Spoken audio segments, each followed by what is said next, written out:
Hello viewers, welcome to tips and ট্যাঙ্কি। Tips and ট্যাঙ্কির নতুন আরেকটা এপিসোড নিয়ে আমি সুফল আপনাদের মাঝে হাজির হয়ে গেছি। আজ আপনারা দেখতে পারবেন মাইক্রোসফট অফিস প্রোগ্রামের উপরে পুরো কোর্স আপনাদের কীভাবে কমপ্লিট করতে পারেন। তো সেই মাইক্রোসফট অফিসের পুরো কোর্সটা আপনাদের আমি ধারাবাহিকভাবে দেখাবো। আজ সেই ধারাবাহিকের প্রথম পর্ব আপনাদের সামনে আমি উপস্থাপন করতে চলেছি। তো আজ আমি যে বিষয়টা নিয়ে আলোচনা করব সেটি হচ্ছে Microsoft Office Word. Microsoft Office Word থেকে আমরা শুরু করছি, এরপর Microsoft Office Excel, PowerPoint, email, internet এই সম্পর্কে আপনাদের ধারণা দেব। তো আমরা প্রথমে যে কাজটা করব সেটা হচ্ছে মাইক্রোসফট অফিস ওয়ার্ডের কাজ। আর মাইক্রোসফট অফিস ওয়ার্ডের কিছু অংশ আজ আমি প্রথম পর্বে উপস্থাপন করছি। আশা করি আপনি যদি আমার ভিডিও রেগুলার দেখে থাকেন তাহলে অবশ্যই মাইক্রোসফট অফিসের উপরে ভালো একটা দক্ষতা অর্জন করতে পারবেন, যেটা 6 মাসের কোর্স হিসেবে আমরা শিখে থাকি। আর সেই কোর্সটাই আমি আপনাকে ধারাবাহিকভাবে আপনার সামনে উপস্থাপন করব। তো আপনি যদি কোনো সমস্যা, তো এই ভিডিওটি দেখার পর যদি আপনার মনে হয় যে কোনো অংশ আপনি বুঝতে পারেননি কিংবা আপনার মনে যদি কোনো প্রশ্ন থাকে তাহলে অবশ্যই কমেন্টে জানিয়ে দেবেন। আমি পরবর্তীতে সেই আপনাদের কমেন্টগুলো নিয়ে, আপনাদের প্রশ্নগুলো নিয়ে আমি আবার পরবর্তী ভিডিও বানানোর চেষ্টা করব। তো চলুন দেখে আসা যাক আজকে আমাদের প্রথম পর্বে কি কি থাকছে। ধন্যবাদ। আর যাবার আগে আরেকটা কথা বলে নিচ্ছি, যারা আমার চ্যানেলে নতুন এখনও সাবস্ক্রাইব করেননি তারা অবশ্যই নিচ থেকে সাবস্ক্রাইব করে দেবেন। আর যারা অলরেডি সাবস্ক্রাইব করে দিয়েছেন তাদেরকে অসংখ্য ধন্যবাদ। তো চলুন দেখে আসা যাক আমরা প্রথম পর্বে কি দেখতে পাই।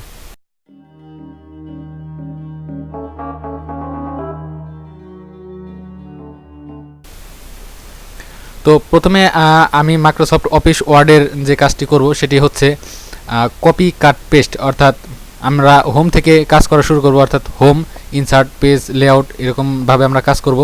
তো প্রথমে আমরা হোমের কাজ করব। হোমের ভিতরে আমাদের এখানে দেখা যাচ্ছে পেস্ট, কপি, কাট এগুলো আছে। তো আমরা এগুলো নিয়ে কাজ করব। প্রথমে এগুলার কি কাজ, সাপোজ এখানে আমি একটা কিছু লিখছি। এই লেখাটা লেখার পরে আমার সাপোজ এখান থেকে যে কোনো একটা লেখা আমার কপি করা দরকার। সাপোজ এখান থেকে সাবস্ক্রাইব, এটা আমার কপি করা দরকার। তো পুরো অংশটা আমি সিলেক্ট করব। তো সিলেক্ট করার পরে এখান থেকে আমি সাধারণত 3ভাবে কপি করতে পারি, 3টা ওয়েতে। তো আপনাদের আমি 3টা ওয়ে আমি দেখিয়ে দিচ্ছি, আপনাদের যেভাবে সুবিধা হয় সেভাবে আপনারা করতে পারেন। প্রথমত এই যে অংশটুকু আমি কপি করতে চাই সেই অংশটুকু সিলেক্ট করে তারপরে এখানে বাম পাশে উপরে দেখবেন লেখা আছে কপি, এখানে ক্লিক করলে এই লেখাটা আমার কপি হয়ে যাবে। এই কপিটা আপনি যেখানে পেস্ট করতে চান সেখানে আপনার কার্সরটা রাখতে হবে। কার্সর বলতে আপনার যেখানে এই জিনিসটা আছে সেটা হচ্ছে কার্সর। এটা আপনার যদি এখানে পেস্ট করার দরকার পড়ে তাহলে এখানে ডাবল ক্লিক করবেন। ডাবল ক্লিক করার পরে কার্সরটা আপনার এখানে চলে আসবে। এখান থেকে আপনি এখানে কার্সরটা রেখে এখানে লেখা আছে পেস্ট, এই পেস্টের উপরে ক্লিক করতে হবে। পেস্ট, এখানে পেস্ট করার পরে আপনার সেই কপিটা এখানে আপনার পেস্ট হয়ে যাবে। তো এটা গেলো একটা ওয়ে। দ্বিতীয় ওয়ে হচ্ছে আপনার এখান থেকে সাপোজ ইউটিউব এই জিনিসটা কপি করা দরকার। এই জিনিসটাকে, এই লেখাটুকু আমি সিলেক্ট করলাম। সিলেক্ট করার পরে এই সিলেক্টকৃত অংশের উপরে আপনার রাইট বাটন ক্লিক করতে হবে। রাইট বাটন ক্লিক, মাউসের রাইট বাটন ক্লিক করার পরে এখানে লেখা আছে কপি, এবং যেখানে আমি পেস্ট করতে চাই সেখানে আমার কার্সরটা রেখে তারপরে ওইখানে রাইট বাটন ক্লিক করতে হবে, দেন পেস্ট আছে, এখানে আমি পেস্ট করতে পারি। এটা গেল আপনার দ্বিতীয় ওয়ে। এবং তৃতীয় ওয়েটা হচ্ছে এই যে আপনার যে লেখাটুকু কপি করা দরকার সেই লেখাটুকু সিলেক্ট করতে হবে। সাপোজ এখানে টিপস অ্যান্ড ট্যাঙ্কি এটুকু কপি করতে হবে। এখানে আমার সিলেক্ট করলাম। সিলেক্ট করার পরে এটা আমি কিবোর্ড থেকে কপি করতে পারি, কিবোর্ড শর্টকাট কমান্ডের মাধ্যমে কপি করতে পারি। তো এজন্য আপনার যেটা করতে হবে, কিবোর্ড থেকে Ctrl+C চাপতে হবে। Ctrl+C, আমি Ctrl+C চাপলাম। দেন আমার যেখানে পেস্ট করা দরকার সেখানে আমি কার্সরটা রেখে Ctrl+V চাপবো। Ctrl+V চাপার পরে আমার এই লেখাটুকু এখানে পেস্ট হয়ে যাবে। তো সিতে কপি, Ctrl+C তে কপি আর Ctrl+V তে পেস্ট। আরেকটা অপশন আছে আমার, এগুলো আমার 3টা ওয়ে কপি আর পেস্ট করার। আরেকটা আছে আপনার কাট। এর কি কাজ, কিভাবে করা যায়। তো প্রথমে সিলেক্ট করতে হবে আমি যে অংশটুকু কাট করতে চাই। সাপোজ আমার এখানে ইউটিউব এই লেখাটা লাগবে না, তো এখান থেকে আমার এই ইউটিউব লেখাটা এখানে লাগবে। তো এই লেখাটুকু এখান থেকে আমি এখানে আনার জন্য আমি একটা ওয়ে ব্যবহার করতে পারি, সেটা হচ্ছে এই যতটুকু লেখা আমার লাগবে না ততটুকু লেখা আমার সিলেক্ট করতে হবে। দেন এখান থেকে কাট, এখানে ক্লিক করতে হবে। যেখানে আমার পেস্ট করা দরকার সেখানে ঠিক একই ওয়েতে আমি পেস্ট করতে পারি। এখান থেকে পেস্ট ক্লিক করলেও হবে, অথবা রাইট বাটন ক্লিক করে এখানে পেস্ট করলে হবে, অথবা কিবোর্ড থেকে Ctrl+V চাপলেও হবে। 3টা ওয়েতেই আমার পেস্ট করা যাবে। পেস্ট করার নিয়ম সেই একই। তো এটা হচ্ছে আপনার কপি, কাট, পেস্ট, এই 3টা হয়ে গেল। দেন আপনার এখানে আছে হচ্ছে বোল্ড। বোল্ডের কি কাজ? বোল্ডের কাজ হচ্ছে আপনার যে অংশটুকু আপনি বোল্ড করবেন, অর্থাৎ বোল্ড অর্থাৎ এই লেখাটুকু আপনার একটু মোটা হবে প্লাস একটু বড় দেখা যাবে। সাপোজ আমি এই লেখাটাকে পুরাটা আমি সিলেক্ট করছি, সিলেক্ট করার পরে আমি কপি করি, কন্ট্রোল সি দিয়ে কপি করলাম, আবার এটার নিচে পেস্ট করলাম। এখন আমার এই সেম লেখাটা দুটা হলো। এখন আমি উপরের লেখাটাকে বোল্ড করব। বোল্ড করার জন্য আমি এখানে সিলেক্ট করতে হবে, যে লেখাটুকু আমার বোল্ড করা দরকার সেই লেখাটুকু আমাকে সিলেক্ট করতে হবে। সিলেক্ট করার পরে এখানে বোল্ডে ক্লিক করতে হবে। এখন এই লেখাটুকু আর উপরের লেখাটুকু, এই দুইটা লেখার ভিতরে আমার তফাৎটা বোঝা যাচ্ছে যে এই লেখাটুকু একটু মোটা আকারের হয়েছে আর নিচেরটা একটু চিকন, অর্থাৎ আমার বোল্ড করার ফলে এই কাজটা হয়েছে। তো এটা হচ্ছে বোল্ড। এই কাজটা আমি শর্টকাটে করতে পারি কিবোর্ড থেকে, সেটা হচ্ছে কন্ট্রোল বি চাপতে হবে। কন্ট্রোল বি চাপলে বোল্ড হবে, কন্ট্রোল বি। দেন তারপরে আছে ইতালিক। আমার এই লেখাটাকে সিলেক্ট করতে হবে, ইতালিক করতে হবে, এখান থেকে ইতালিকে ক্লিক করতে হবে। ইতালিকে ক্লিক করার ফলে আমার যে কাজটা হলো সেটা হচ্ছে একটু অ্যাঙ্গেল হলো লেখাটা, অর্থাৎ একটু বাঁকা হলো। এই বাঁকা করার কাজই হচ্ছে ইতালিক। দেন তারপর এটা আছে আন্ডারলাইন। আন্ডারলাইনের কী কাজ? আন্ডারলাইনের কাজ হচ্ছে এই যে লেখাটাকে আমি আন্ডারলাইন করতে চাই সেই লেখাকে এখান থেকে সিলেক্ট করতে হবে। সিলেক্ট করার পর আমার আন্ডারলাইনে ক্লিক করতে হবে। আন্ডারলাইনে ক্লিক করার পর দেখা গেল যে এখান থেকে আমার লেখাটা নিচ দিয়ে আন্ডারলাইন হয়ে গেল। এই নিচ দিয়ে যে আন্ডারলাইন হলো এটাকে আমি কিবোর্ড থেকে করতে পারি কন্ট্রোল ইউ দ্বারা। কন্ট্রোল ইউ চাপলে একবার আন্ডারলাইন হবে আর একবার আন্ডারলাইন চলে যাবে, কন্ট্রোল ইউ। তো এটা হচ্ছে আমার বোল্ড, ইতালিক, আন্ডারলাইন। দেন উপরে আছে ফন্ট।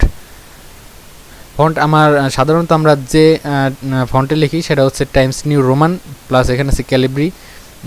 তো এই দুটা ফন্টে আমাদের বেশিরভাগ লেখা হয়। তাছাড়া আমি যদি অন্য কোনো ফন্টে লিখতে চাই সেক্ষেত্রে আমার এই লেখাটাকে সিলেক্ট করে এখান থেকে চেঞ্জ করা যেতে পারে। এখান থেকে আমি যে ফন্টে লিখবো সেই ফন্ট আমি এখান থেকে দিতে পারি। এখানে অনেকগুলো ফন্ট আছে। সাপোজ আমি জোড়া হাতে লিখতে চাই, সেক্ষেত্রে আমি এখান থেকে যদি এরকম একটা ফন্ট সিলেক্ট করে দিই তাহলে দেখা যাবে যে আমার এরকম আকারে লেখা হচ্ছে, এটা হচ্ছে ফন্ট। আমি যদি বাংলায় লিখতে চাই তাহলে আমার কিন্তু এখান থেকে ফন্টটা চেঞ্জ করে নিতে হবে। তো এটা গেল ফন্ট। দেন এখানে আছে স্টিক থ্রো। স্টিক থ্রোটা হচ্ছে এরকম।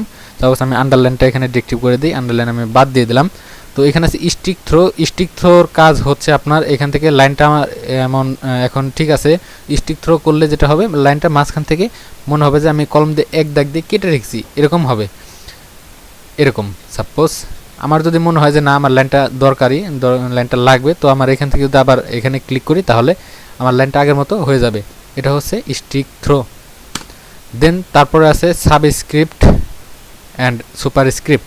সাবস্ক্রিপ্ট আর সুপারস্ক্রিপ্টের কী কাজ? সাপোজ আমরা যখন সূত্র লিখি a square plus 2ab plus b square, তখন স্কোয়ারটা উপরে থাকে। তো এরকম উপরে স্কোয়ার দেওয়ার ক্ষেত্রে প্লাস উপরে স্কোয়ার দেওয়ার মতো যাবতীয় যত কাজ, সেই কাজগুলো আমরা স্টিক থ্রো থেকে সাবস্ক্রিপ্ট সুপারস্ক্রিপ্ট থেকে করতে পারি। তো কিভাবে দেখি? তো আমি সাপোজ লিখলাম a2 plus 2ab plus b2, কিন্তু আমার লেখার কথা a square plus 2b plus b square, কিন্তু এটা তো a square plus 2b plus b square হয়নি। তো আমাদের এটা যদি a square plus 2b plus b square বানানোর দরকার হয়, তো সেই ক্ষেত্রে আমাকে এখান থেকে টুটাকে সিলেক্ট করতে হবে। সিলেক্ট করার পর এখান থেকে সে সুপারস্ক্রিপ্ট, এই সুপারস্ক্রিপ্টে ক্লিক করলে আমার এটা স্কোয়ার হয়ে যাবে। দেন এই টুকায় আমার সুপারস্ক্রিপ্ট করার দরকার। তো এখান থেকে আমার এই টুকে সুপারস্ক্রিপ্ট করার জন্য এখানে ক্লিক করতে হবে। তাহলে এখন যেটা হলো যে a square plus 2ab plus b square. তো এটা হচ্ছে সুপারস্ক্রিপ্টের কাজ। আর সাবস্ক্রিপ্টের কাজ হচ্ছে যেমন বৈজ্ঞানিক ক্ষেত্রে আমরা দেখতে পাই H2O। ফন্টটা আমি একটু বড় করে দিচ্ছি। H2O, এই টুটা কোথায় থাকে বলতে পারেন? এই টুটা নিচে থাকে। হ্যাঁ, এই নিচে দেওয়ার জন্য আমাদের এখানে যেটা করতে হবে সাবস্ক্রিপ্ট ব্যবহার করতে হবে। এখানে আমার টুকে সিলেক্ট করে আমার যেটা নিচে দিতে চাই সেটা সিলেক্ট করে এখানে সাবস্ক্রিপ্টে ক্লিক করতে হবে। এটা হচ্ছে H2O, এটা নিচে গেল।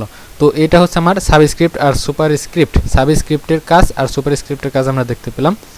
তো এটার একটা কিবোর্ড কমান্ড আছে। সাপোজ এটাকে আমি আবার নর্মাল করে দেই, এটাকেও আমি নর্মাল করে দেই, অ্যান্ড এই টুকেও আমরা নর্মাল করে দিই। এখন আমরা কিবোর্ডের মাধ্যমে কাজটা দেখব। এই টুকে আমাদের যদি সুপারস্ক্রিপ্ট করার দরকার হয়, স্কোয়ারে দেওয়ার দরকার হয়, তাহলে আমরা কিবোর্ড থেকে যেটা করব কন্ট্রোল শিফট প্লাস চাপলে আমার এটা সুপারস্ক্রিপ্ট হয়ে যাবে। এটা আমার সুপারস্ক্রিপ্ট করা দরকার। কন্ট্রোল তারপরে ধরবো শিফট তারপরে প্লাস, এটা আমার সুপারস্ক্রিপ্ট হয়ে গেছে। তো এটাকে আমার সাবস্ক্রিপ্ট করা দরকার, তো এটা শুধু কন্ট্রোল প্লাস, এটা আমার নিচে হয়ে যাবে। এটা হচ্ছে সাবস্ক্রিপ্ট প্লাস সুপারস্ক্রিপ্টের কিবোর্ড কমান্ড। দেন এখানে আছে ফন্ট সাইজ, আমরা নির্দিষ্ট পরিমাণের ফন্ট করে নিতে পারি। যেমন এখানে আমার যে ফন্টটা আছে সে ফন্টের সাইজ হচ্ছে 20, তো আমি যদি চাই এই ফন্টের সাইজ আমার আরও বাড়াতে হবে, তো সেই ক্ষেত্রে আমি এখান থেকে বাড়িয়ে নিতে পারি। তো বাড়ানোর জন্য আমার যেটা করতে হবে, প্রথমে এই ফন্টগুলো সিলেক্ট করতে হবে, দেন এখান থেকে আমার লিখে দিতে পারি যে 30 ফন্টের লেখাটা চাই। তো এখানে আমার লেখাটা 30 ফন্টের হয়ে যাবে, অথবা এখানে আমি ক্লিক করে আমার নির্দিষ্ট সাইজ আমি এখান থেকে বের করে নিতে পারি। এজন্য আমার এইখানে ক্লিক করতে হবে। এখানে ক্লিক করলে আমার যে ফন্টের লেখা চাই সেই ফন্টের সেই সাইজ আমি এখান থেকে সিলেক্ট করে দিলে আমার হয়ে যাবে। এটা হচ্ছে ফন্ট সাইজ। তো এটা হলো মাইক্রোসফট অফিস ওয়ার্ডের প্রথম পর্ব। আসলে ভিডিওটা অনেক বড় হয়ে যাচ্ছে, তো আমি বেশি বড় করতে চাই না। তো আশা করব পরবর্তী ভিডিওতে আরও বেশ কিছু ভালো ভালো কিছু দেখানোর জন্য। তো এই যতক্ষণ পর্যন্ত আমি দেখালাম, এর ভিতরে যদি কেউ কিছু বুঝে না থাকেন তবে অবশ্যই কমেন্ট করে জানাবেন। আর যদি এছাড়াও এর বাইরেও যদি কোনো প্রশ্ন থাকে সেটাও কমেন্ট বক্সে লিখবেন। আমি চেষ্টা করব পরবর্তী ভিডিওতে এই সব প্রশ্নের উত্তর দেওয়ার জন্য। তো আজ যে পর্যন্ত দেখালাম এই পর্যন্ত সবাই একটু নিজে ট্রাই করবেন, অবশ্যই ভালো একটা রেজাল্ট পাবেন আশা করি। তো ধন্যবাদ সবাইকে আমার সাথে এতক্ষণ সময় দেওয়ার জন্য, ভিডিওটি শেষ পর্যন্ত দেখার জন্য। দেখা হবে আবার নতুন একটা ভিডিওতে নতুন কোনো টিপস নিয়ে, আর অবশ্যই এটার দ্বিতীয় পর্ব নিয়ে।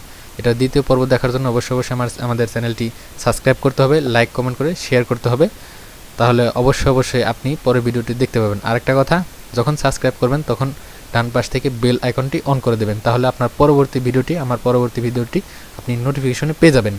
তো ধন্যবাদ সবাইকে আমাদের সাথে থাকার জন্য, আর অবশ্যই সাবস্ক্রাইব কিন্তু করতেই হবে। ধন্যবাদ সবাইকে।